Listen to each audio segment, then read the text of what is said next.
This is White Coat Investor, podcast number 146, the 5-year rule for Roth conversions. Welcome back to the podcast. Hopefully, we're giving you some useful information here, common sense stuff, a lot of it, but sometimes we really get into the weeds when it comes to financial matters. If you feel like we're getting out there in the weeds a little bit too much, just give us a couple of minutes and we'll get back to the basics. We don't spend too much time talking about that sort of stuff. We try to focus on the real issues that real doctors and other high-income professionals are dealing with. Have you ever considered a different way of practicing medicine? Whether you are burned out, need a change of pace, or want to see the world, locum tenens might be that option for you. Not sure where to start? Locumstory.com is a place where you can get real, unbiased answers to your questions. They answer basic questions like, what is locum tenens? To more complex questions about pay ranges, taxes, various specialties, and how locum tenens works for PAs and NPs. Go to whitecoatinvestor.com/locumstory and get the answers. All right, our quote of the day today comes from Benjamin Franklin, who said, "Taxes are indeed very heavy, but we are taxed twice as much by our idleness, 3 times as much by our pride, and 4 times as much by our folly." And that's especially the case, I think, for most doctors out there. They're making so many financial mistakes that the sum total of their financial mistakes is probably bigger than the sum total of their taxes. Speaking of taxes, it's kind of tax time right now. If you need help with your taxes, we have a great resource for you. If you go to the whitecoatinvestor.com website and you go up under our recommended pages, you can go under that menu and you will find at the bottom tax strategists. And it's been years we've spent trying to build this list up because I'm always being asked by people, who can I go to for help with my taxes? But now we finally got, it looks like 1, 2, 3, 4, 5, 6, 7, 8, 9 firms there that you can check out and get help preparing your taxes and coming up with a strategy to lower your taxes. So a great option there. Check it out at whitecoatinvestor.com/tax-strategists. Thanks for what you do. Medicine is not always easy. Sometimes it's boring. Sometimes it's chaotic.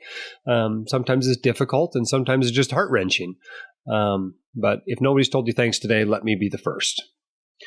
Okay, I got to do a mea culpa to start with here. Apparently, I did not answer a question a couple of weeks ago. And in fact, not only did I not answer it, but I titled the entire podcast according to the question that I didn't actually answer. So I got some, not hate mail, I got some feedback on it. What's interesting, though, is apparently Cindy caught this just before we went to press, and she just let it go. So she has to share the blame with me for this one. Apparently, the question I thought they asked was how to send money from the United States to India, when in reality, the question was how to send money from India to the United States. So here's one of the emails I got. I'm a big fan of your podcast. Just listened to your podcast today, Money to India. The caller asked you about how to manage the money they get from his dad in India. And I think you answered as if the caller wants to send money to India. I'm pretty sure there are a lot of legal issues with that. Could you elaborate on that on your future podcast? And remember, there are some rich parents in India who can give $500,000 or more to their kids in the U.S.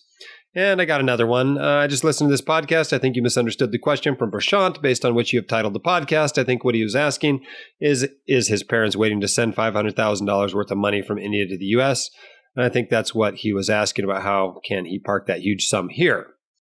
Well, it turns out that it's actually even easier to send money from India to the U.S.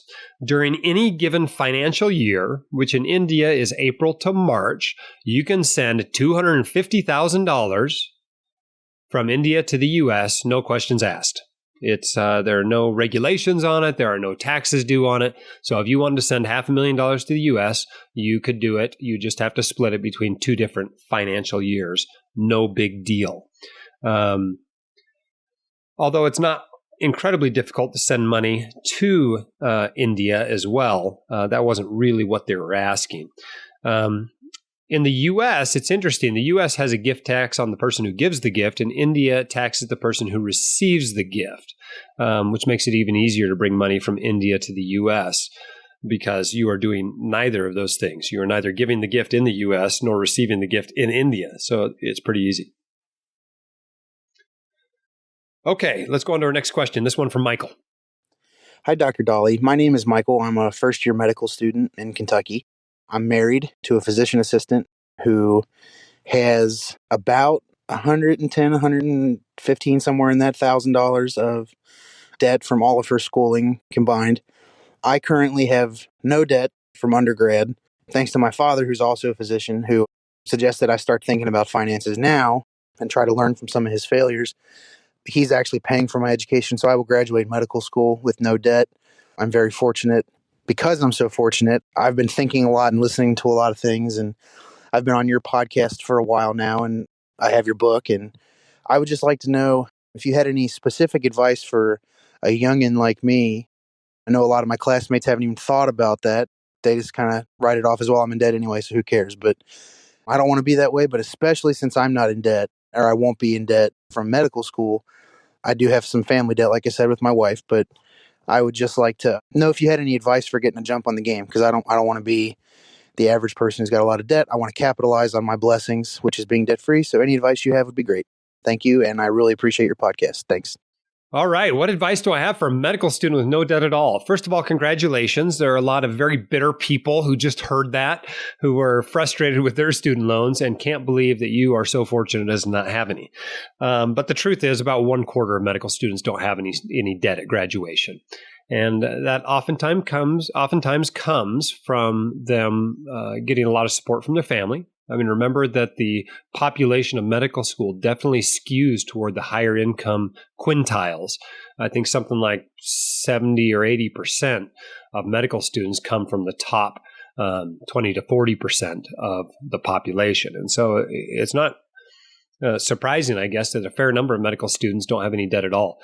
But a significant chunk of those just have contracts like what I had.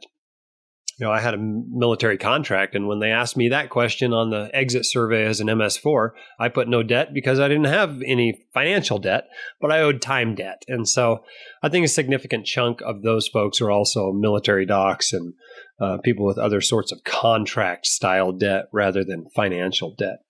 But what do you do if you don't have debt? Well, I think you're basically just starting $200,000 or $300,000 ahead of everybody else. Rather than having to focus on those student loans and coming up with a student loan management plan during residency and a plan to wipe them out after residency, you just get to skip all of that hassle. So your financial life just became a lot more simple. But it does allow you to focus on a few other things. You can save up an emergency fund. If you have any earned income, you can put that into a Roth IRA. You can even get the savers credit for doing that. Because you'll be at such a low income level, you should be able to get a pretty significant savers credit. You may also start looking a little bit earlier into getting things like disability insurance. A lot of times you actually can buy that as a medical student. I have a hard time telling people to buy it using borrowed money, but I suppose if you're not living on borrowed money, maybe you can justify buying that as a med student rather than waiting until you're an intern. If you are not in debt because you saved up a bunch of money before medical school, maybe you had another career or something like that, medical school is a great time to do some things with your retirement plans. If you have a bunch of tax deferred money, you can do Roth conversions during medical school for free. And so as long as you keep your income below the minimum taxable income, and take advantage of that standard deduction or any other deductions you may have, you might be able to convert tens of thousands of dollars during 4 years of medical school without paying any taxes on it at all. So a lot of people wonder if they should cash out of their retirement accounts that they saved up before medical school in order to pay for medical school. But I think a better use of that money is just to do free Roth conversions in medical school. For the most part, I like the idea of using up your personal assets and any family assets you have before you borrow. But if it's inside a retirement account, I kind of feel a little bit differently about that. All right, let's go on to our next question from Christian this time. Hey, Jim, this is Christian, and I'm a second-year cardiology fellow. First, thanks for everything you do. My question revolves around Roth versus traditional 401k contributions. I know your traditional advice is that residents go Roth. After going through the numbers, I'm thinking I may be better off doing predominantly tax deferred, but wanted to get a second opinion. So through my employer, I can do either Roth or traditional 401k contributions. As stated, I'm a fellow, so I can do a fair amount of moonlighting. My gross pay is around $150,000. My wife is a resident who makes around $55,000. I'm going for PSLF as I owe about $250 in loans, and I'm already 5 years through and have at least 2.5 more years of fellowship. At the time, I should theoretically qualify for forgiveness. My loan balance will still be around $200. assuming I continue to make my pay-as-you-earn payments based off my projected income. So I'm in pay-as-you-earn. So my loan payments are based on my taxable income, and we're filing separately. I max out my employer-sponsored 401k. In my tax-deferred 401k, I get a 1.75% match, which tops out after I put more than 4% in, and no match for Roth contributions. Okay, always getting lots of questions about Roth versus traditional 401k contributions, and they're difficult to answer. It would be easy to just say, always use Roth all the time, as some other podcast hosts sometimes do. But the problem is that's not always right. And it's difficult to come up with a really good rule of thumb that always works every time. The basic rule of thumb is use tax-deferred accounts during your peak earnings years. But there are exceptions to that, particularly for super savers. If you're going to have, $20 million in retirement, you may want to favor using Roth contributions, for example, even during your peak earnings years. And then, of course, the rule of thumb when you're not in a peak earnings year is to use a Roth account. But there are exceptions to that. For example, if you are in residency and you want to lower your IDR payments and hopefully get more forgiven through public service loan forgiveness, you might use a tax-deferred account instead of a tax-free account. And so there's exceptions in every respect. But this doc is wondering if he's an exception as a fellow who's moonlighting, making $150,000, whose spouse is making $50,000 as a resident and is going for public service loan forgiveness. Are you an exception? Well, you may be just because you're going for public service loan forgiveness, right? The lower your taxable income, the more money, the less you're going to pay in IDR payments, and the more that will be left to be forgiven. But that requires doing what you're doing, which is being enrolled in the pay-as-you-earn program and filing your taxes, married filing separately. And that sounds like that's what you're doing. So that's a reasonable exception to use a tax-deferred account, at least for her. Now, since you're married filing separately, you don't actually need to do that. But those are really the considerations to take in there. The truth of the matter is if you're saving something during residency or fellowship, you're winning here. So even if it's a tax-deferred account, that's not the end of the world. But the general rule is during residency, use a Roth account unless you have a really good reason not to, which usually means going for public service loan forgiveness. He also mentions that he's not getting a match for Roth contributions, but is getting a match for tax-deferred contributions. That doesn't make any sense at all. I wonder if there's some confusion on that point. I don't think you can legally match one kind and not the other. Obviously, if that is somehow the case, that would be an argument against a Roth account. But mostly the reason why this doc would be an exception is because of the pay-as-you-earn and married filing separately in the public service loan forgiveness plan. Not so much the fact that your income's a little bit higher than a typical fellow.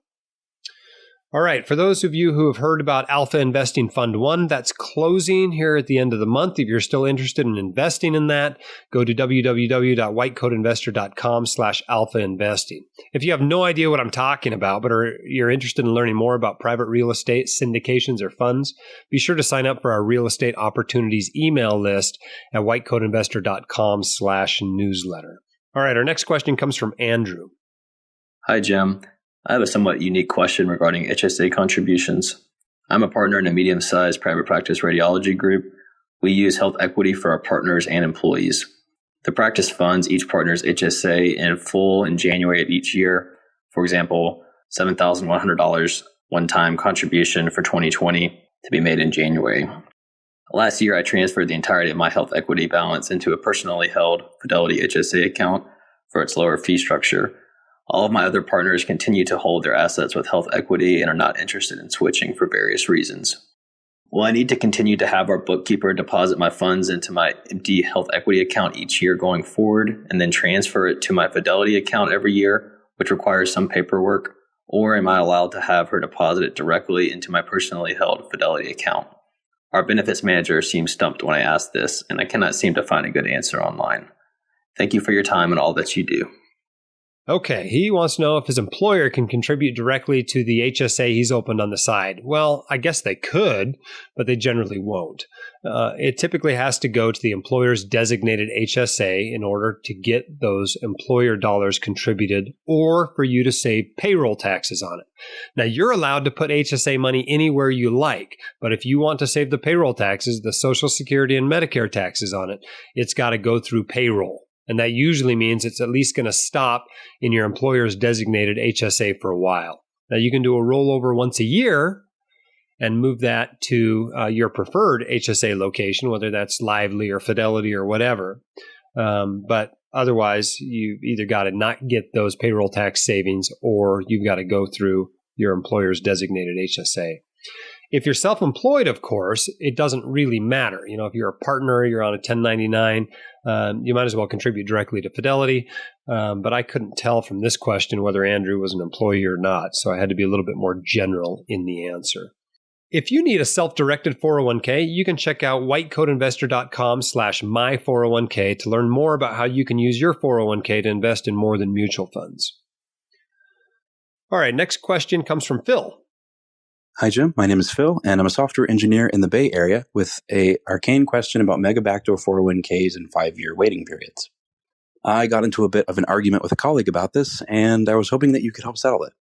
For background, everyone at my company can put up to 15% of each paycheck into a 401k after-tax bucket, and from there, they can roll it over directly to a Roth IRA or use an automatic feature, which will convert it to the Roth 401k. And the advantage of this feature is that it does so automatically after each paycheck, so you don't have to call Fidelity, which is nice. And because it's done immediately, there are never any earnings and therefore no tax due on the conversion, which is also nice. So I figure most people just use this feature, but my friend is a big proponent of continuing to do these direct rollovers to his Roth IRA every time. And his argument for it surprised me. He said by doing it this way, he was getting the clock started on the 5-year minimum waiting period to be able to withdraw these contributions without a penalty.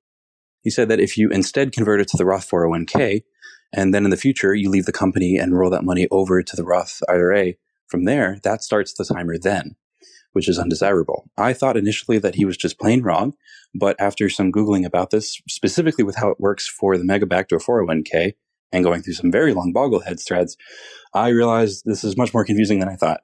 So I was hoping that you could shed some light on the subject. Which one of us is right? Thanks. All right, here's the question I named the podcast after, and this is a very complex question. But the first thing we got to get to here is that the man's name is Jack Bogle, is not Jack Boggle. And so his followers are the Bogleheads, not the Boggleheads.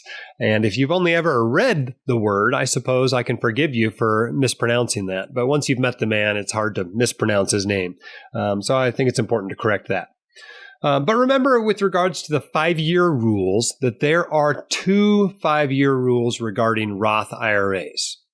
The first 5-year rule applies to Roth IRA contributions and determines whether the earnings will be tax-free. The second rule applies to Roth conversions and applies to whether or not the principal that was converted will be penalty-free when it comes out. So what we're talking about this question is the second 5-year rule, the 5-year rule for Roth conversions. And if you want to learn an unbelievable amount of information about this particular rule, I would refer you to an excellent blog post at kitschys.com. It was dated January 1st, 2014, but it talks about both 5-year rules in great depth in that podcast. So I would recommend checking that out. And he talks about in that podcast that in the case of conversions, each conversion amount actually has its own 5-year time period.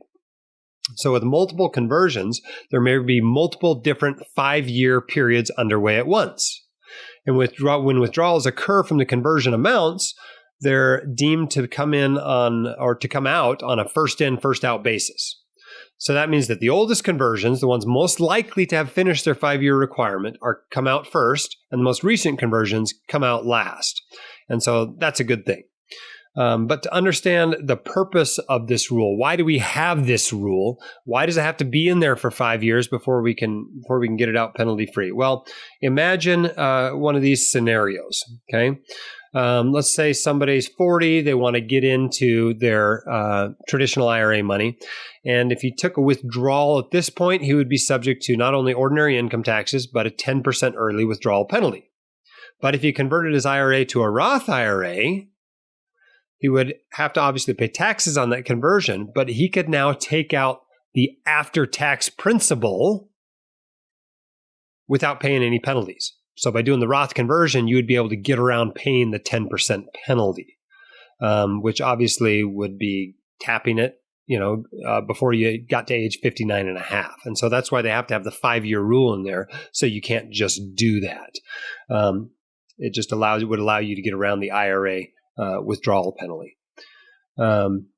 Same thing if this person completed their conversion, they waited 5 years, and if you are at that point only 45 years old, then your 5-year conversion rule keeps you from dodging the early withdrawal penalty from the IRA, although it does allow you to potentially gain access before age 59 and a half.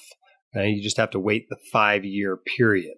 The gains, of course, on that conversion would still be taxable. And that's basically how the 5-year rule works. So for a conversion, you got to wait 5 years before you can tap that principal.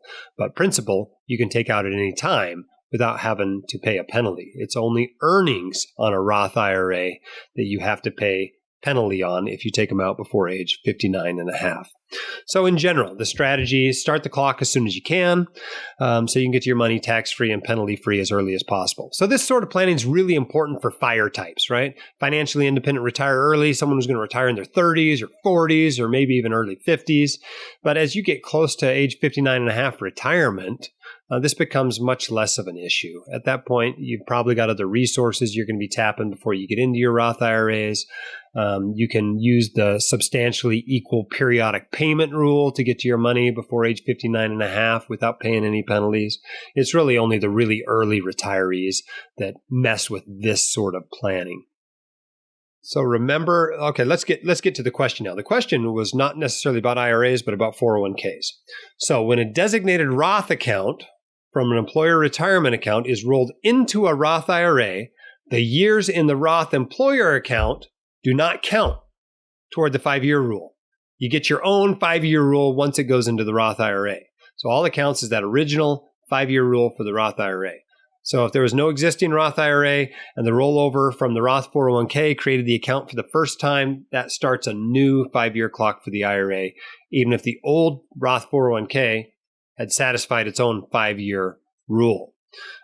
They just don't carry over. So basically, in answer to the question, your friend is right. If this matters to you because you're going to FIRE soon and you plan to use that money long before age 59 and a half, you should go through the hassle of doing the Roth IRA rollovers like your friend is doing.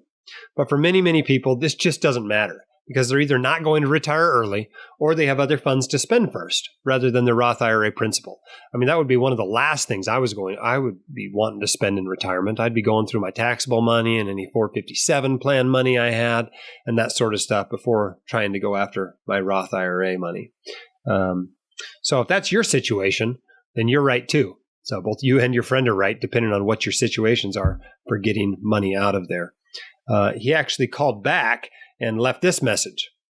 Hi, Jim. This is Phil again, and I just have a couple of follow-up details for my last question in case they'd be useful.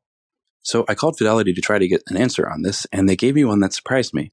They said that when the conversion is done, either to the Roth IRA or the Roth 401k, if there were any earnings and therefore tax due on them, then there is also a 5-year waiting period. But if there weren't any earnings, then there isn't. And since the automatic feature always runs before earnings can accrue, then there is never a 5-year period. And that answer surprised me. I didn't know what to make of it. The other aspect that's interesting is that there, in addition to being able to roll over to a Roth IRA and the Roth 401k, there is also the ability to do a split rollover where you send the contributions to a Roth IRA and the earnings to a traditional IRA, if there are any. And so maybe that option has different tax consequences, or if all three have different. The other thing I thought was interesting was that my last employer, the setup was identical to this one, except that we also had the ability to send money from the Roth 401k to a Roth IRA at any time. Obviously, only converted money had this feature, not direct Roth contributions. And I thought that was interesting. And I asked the Fidelity rep why the old employer had it and the new one did not. And he said that Fidelity charges a lot of money for that feature. and my new employer wasn't ponying up. So I thought that was funny. It's weird to think how some of these procedures have costs associated with them and some don't. So thanks again for all that you do and for answering my question. Okay, I think it's hard to tell, right? All I have is a snippet of information here, but I think the Fidelity rep is probably wrong about the conversion 5-year rule, i.e. that the converted earnings are treated the same as converted contributions. But he might be talking about the other 5-year rule, the one that applies to Roth contributions. That 5-year rule is about whether the earnings can come out tax-free, not whether the principal can come out penalty-free. But again, all of this is pretty easily avoided. As a general rule, you want to be burning through your taxable money and your 457 money as an early retiree and save your retirement account money, especially Roth money, to be used later in retirement. In my case, I'll bet my taxable portfolio right now makes up about 60% of my portfolio. Tax-deferred money is probably 30% and Roth money is probably 10%. And I'll bet those ratios are pretty similar for most FIRE types. You're just saving too much money to be able to save it all inside retirement accounts. And so I think if you're an early retirement kind of person, this probably is a non-issue for you. You're probably not going after your Roth money anyway in retirement. Do you still have student loans at way too high of an interest rate? If you're going to be paying them off yourself, you might as well refinance them and get a lower rate. Check out whitecoatinvestor.com/splash today to see how much lower of a rate Splash Financial can offer you. If you refinance through them, after getting there through that link, they'll give you $500 cash back as a bonus. No application or prepayment fees. Again, whitecoatinvestor.com/splash. All right, our next question comes from an anonymous listener. Hi, Dr. Dolly. Thanks for everything you do for us and giving us information. We need to take control of our finances and become financially independent. It is much appreciated and has made a big difference. My question today relates to 401ks. In my situation, I am currently set up as an S corporation. I work at a few different offices, and I have an individual 401k that I took out last year. I started contributing to and maxed out. Now, this summer, in about 6 months, I will have the opportunity to buy into one of those offices that I've been working at, and I'm planning to do so. Now, it's my understanding that once I buy in, I cannot contribute to my individual 401k, as I will have to contribute to the company's 401k, or that practice's 401k that's available to all employees. Am I still able, for these first 6 months before I buy in, am I still able to max out my individual 401k or come as close to maxing it out as possible? If I am, I would love to do that. Also, once I have bought into that practice, I will still have other 1099 income from other practices. Can I use that income to contribute to my solo 401k and contribute to that in many years to come? I would love your insights there. I'm planning on meeting with an accountant to talk about this with, but I would love to hear what you have to say. Thanks again. Okay, so it sounds like we've got somebody that's buying into a practice and now can't use his individual 401k. I can't tell exactly what's going on here, but it sounds like you are currently an independent contractor and you're becoming a partner in a multi-partner group while still functioning as an independent contractor for at least some of your income. So you'll soon be able to use 2 401ks. Since those 2 employers are totally unrelated, that gives you 2 $57,000 per year maximum for the employee plus employer contribution limits, one for each 401k, as dictated by the rules of each 401k.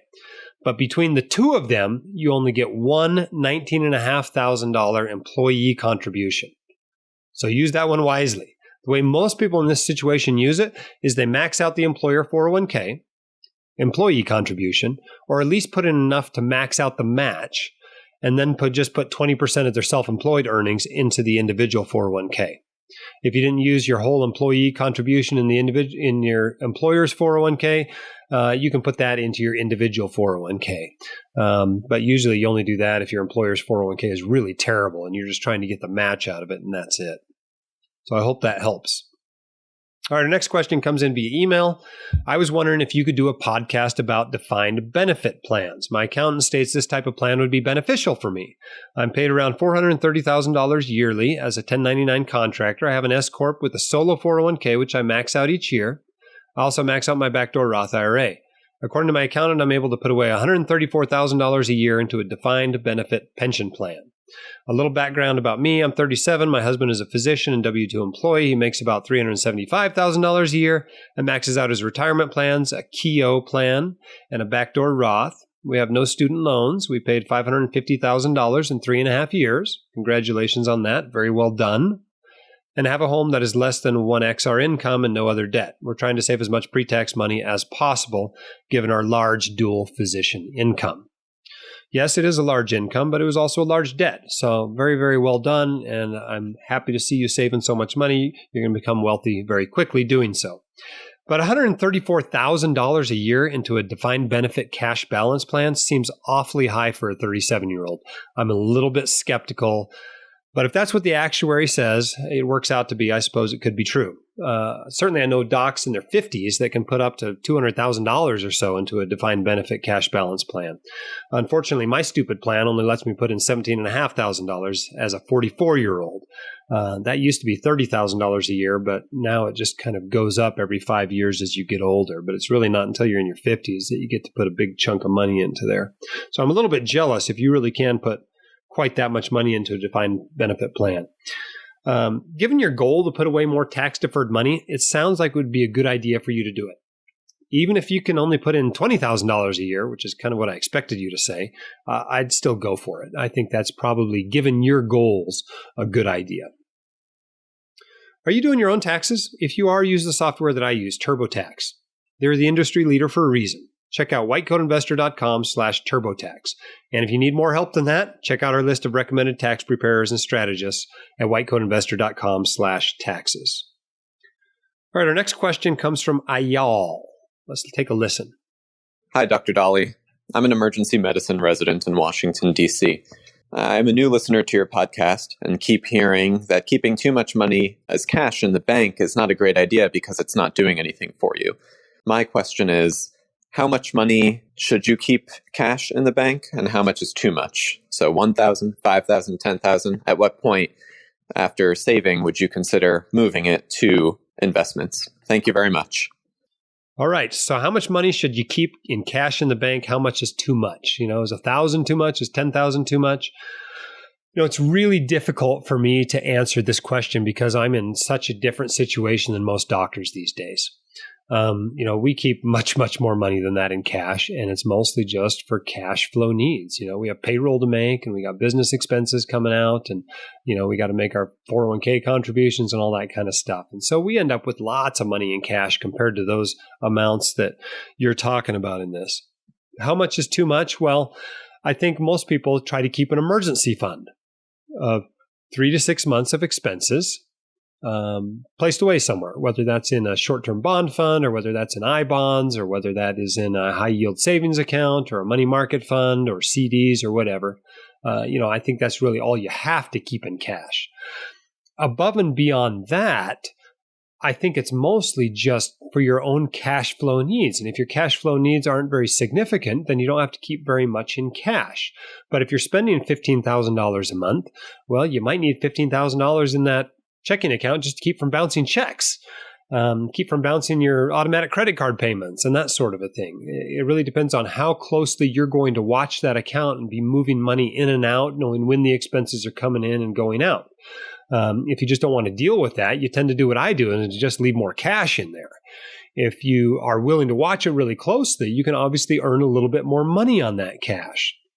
And so it's a constant weighing game of hassle versus a little bit of extra interest. And depending on how much that interest is worth to you, you might be willing to deal with the hassle a little bit more.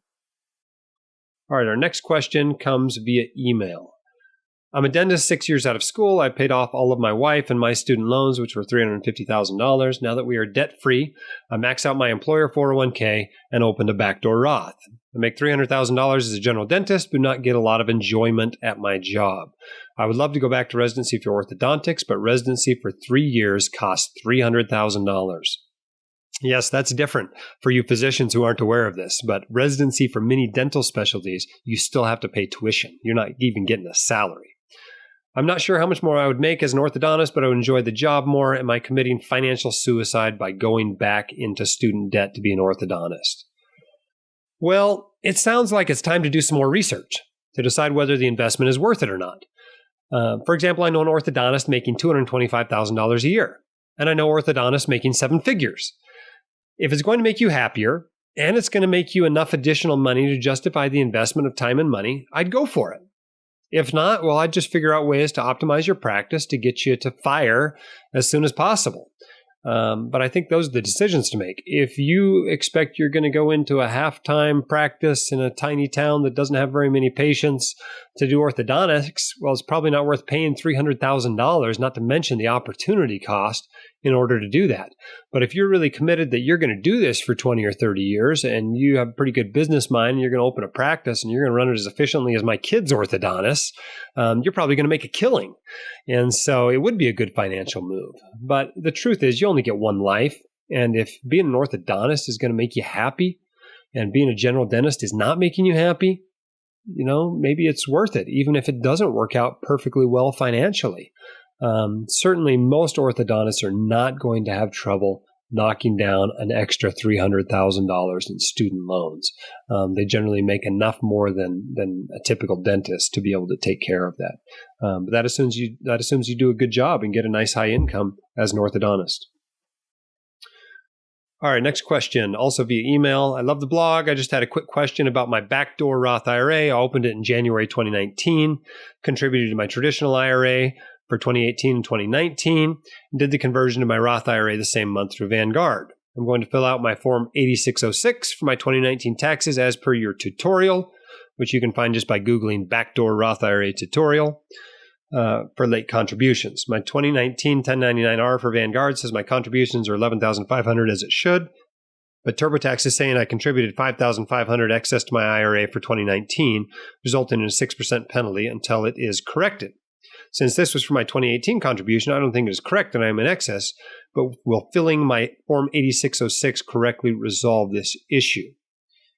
Well, remember when you do late contributions, meaning you're contributing for 2018 in calendar year 2019, or you're contributing for 2019 in calendar year 2020, that the contribution goes on the 8606 for the tax year. So it would go, if it was a 2018 contribution made in 2019, it goes on your 2018 8606. And the conversion goes on the tax form for the year, which is the calendar year that you did the conversion in. So if you made a contribution in January of 2019 for 2018 and then converted it in 2019, the contribution would go on your 2018 8606 and the conversion would go on your 2019 8606. And if you keep that straight, usually the paperwork won't be screwed up. This is why it's so much easier to just do the contribution conversion during the same calendar year. But that's basically what the problem is. If you go back and you realize that you didn't file a 2018 8606 or you filled it out wrong, you need to go back and correct that, file a 1040X with it, and then it should be correct for this year. Do you still need disability insurance? Get a policy from an experienced independent agent at whitecoatinvestor.com/doctordisability. All right, our next question also via email. I've been listening to your podcast for 1.5 years. I'm a physician graduate in 2006 and working as a psychiatrist in the Southwest. I own 2 triple net properties worth $3.5 million. With a corporate tenant with a 15-year triple net lease with around 15% return per year with depreciation.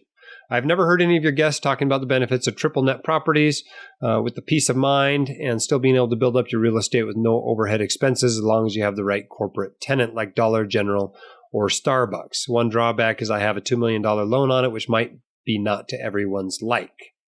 Some of this physician on this forum might have cash flow to buy this property for cash and fix rent for those timelines, and still this tenant has 4 options to renew for 5 years each with a rent increase. I hope this topic can be added to one of your podcasts as a question from Anonymous. Well, a triple net lease is not a specific asset class or an investment. It's just the way the rental contract is written. A triple net property is net of taxes, net of maintenance costs, and net of insurance. So the landlord doesn't pay any of that stuff. The tenant does. So you're transferring some risk from the landlord to the tenant in exchange for a lower rent. So lots of landlords like this because it's a little bit decreased risk and a little bit decreased hassle, but it's not some sort of extra special investment. It's just basically a different type of contract to put in place on the property. I suppose you could do it on a residential property, but almost always these are commercial, especially retail and industrial properties in which the tenant's responsible for all that sort of stuff. But if you're looking for even less hassle in direct real estate ownership, a triple net lease can be a way to do that. If that sounds like too much hassle to you, you might try taking some physician surveys from Corizon. They're especially looking for oncologists, neurologists, and rheumatologists. And you can find more information on that at whitecoatinvestor.com/Curizon, Curizon. Our next question is coming off the speak pipe. Let's take a listen.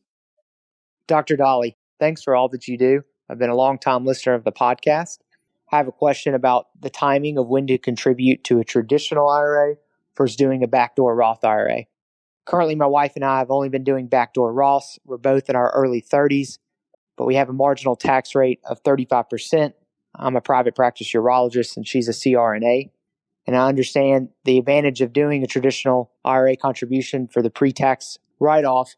But my issue is that the fact that we're still in our early to mid-30s and we're not going to touch this money till we're at least 59 and a half, and hopefully much later, would it be more wise to take advantage of the long-term gains with the Roth IRA being tax-free versus taking the pre-tax break right now? I understand that later in our career, when the money doesn't have as long to compound, it would make sense to do a traditional. Just curious on your thoughts on this and about what age would you definitely start switching to traditional contributions in your peak earning years. I appreciate all that you do again, and I definitely don't think you're boring. Thanks. Okay. Well, most urologists and CRNAs have a retirement plan at work, and they make too much money, so they cannot deduct traditional IRA contributions at all. They also cannot contribute directly to a Roth IRA. So their only option there, as far as their IRA accounts goes, is a backdoor Roth IRA. Regarding a Roth versus a tax-deferred 401k, it's a lot more complicated question. The usual answer is tax-deferred during your peak earnings years and Roth at all other times, but there are lots of exceptions. In your case, though, this is really straightforward. A backdoor Roth IRA is what you ought to do. If you are interested in Airbnb, we have a partner that has put together a course that teaches you everything you need to know to run a profitable Airbnb. Some doctors have found this to be an exceptionally good side hustle, especially if they can put their spouse or partner in charge of it. But if you're interested in learning about that, whitecoatinvestor.com/Airbnb.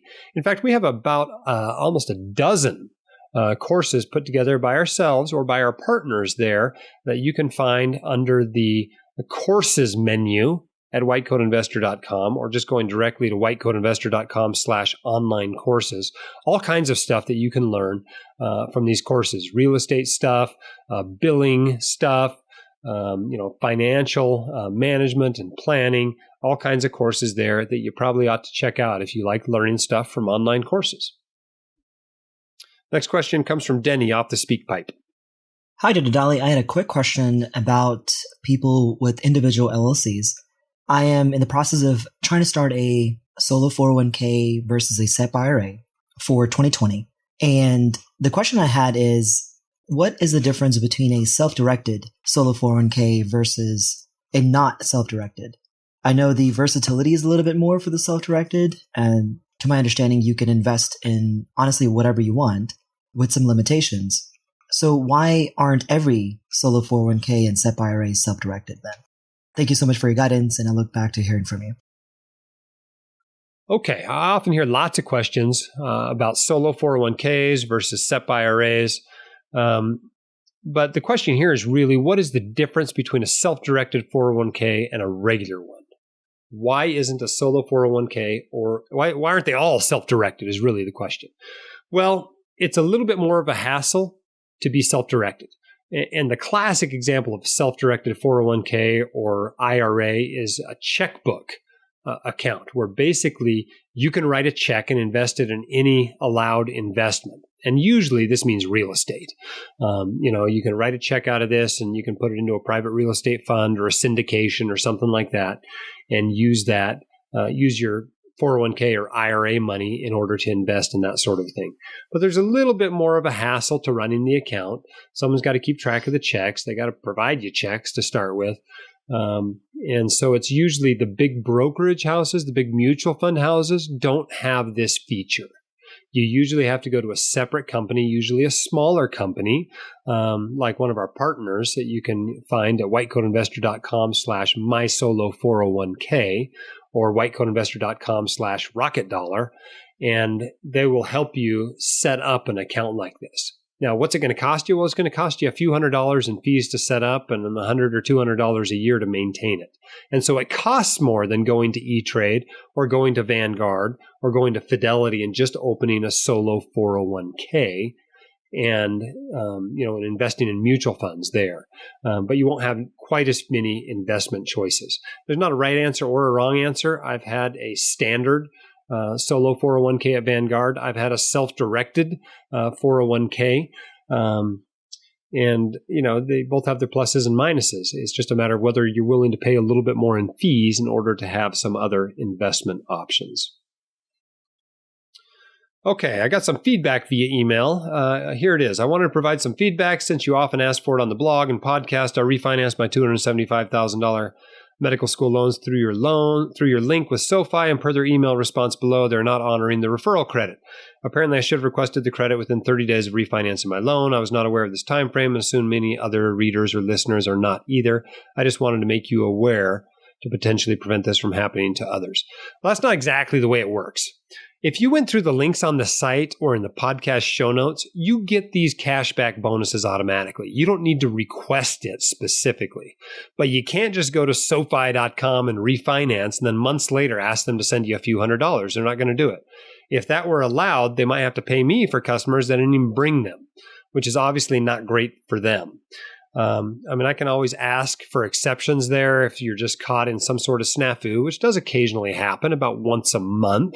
We have somebody that's just, for whatever reason, didn't get what they should have gotten, and we can always fix that up. So what I want to do in the podcast is emphasize the importance of actually going through the White Coat Investor links if you want those special White Coat Investor negotiated deals. And so I got a response on this email. I actually did use your link, but I read the fine print at the very bottom and it says for new customers only. I forgot I'd refinanced and subsequently paid off a small private med school loan while in residency with SoFi. So I bet that's why I didn't get the bonus. Yeah, that's why you didn't get the bonus. These are, they're basically putting these deals together to try to get new people introduced to the business. So if you refinance 12 different loans at SoFi, you're not going to get the cash bonus each time you do it. Now, if you go from one company to another, you could get additional bonuses. But at the same company, you only get it one time. I'm sorry about that. I only get paid one time and you only get paid one time. That doesn't mean it's not worth refinancing if you can get a lower rate. But that's the way the cash bonuses work. If you are interested in getting a cash bonus for refinancing your student loans, you can find out which companies are offering those at whitecoatinvestor.com/student-loan-refinancing. All right, I think we're getting long on the questions here, so let's cut it off here and we'll push our other questions out to the next podcast. Have you ever considered a different way of practicing medicine? Whether you're burned out, need a change of pace, or want to see the world, locum tenens might be that option for you. If you're not sure where to start, locumstory.com is a place where you can get real, unbiased answers to your questions. They answer basic questions like what is locum tenens, to more complex questions about pay ranges, taxes, various specialties, and how locum tenens works for PAs and NPs. So you can go to whitecoatinvestor.com/locumstory and get the answers. If you need help with your taxes during this tax season, be sure to check out our recommended strategist page. Thank you for leaving us a 5-star review and for telling your friends about the podcast. Keep your head up, your shoulders back. You've got this. We can help. We'll see you next time on the White Coat Investor Podcast.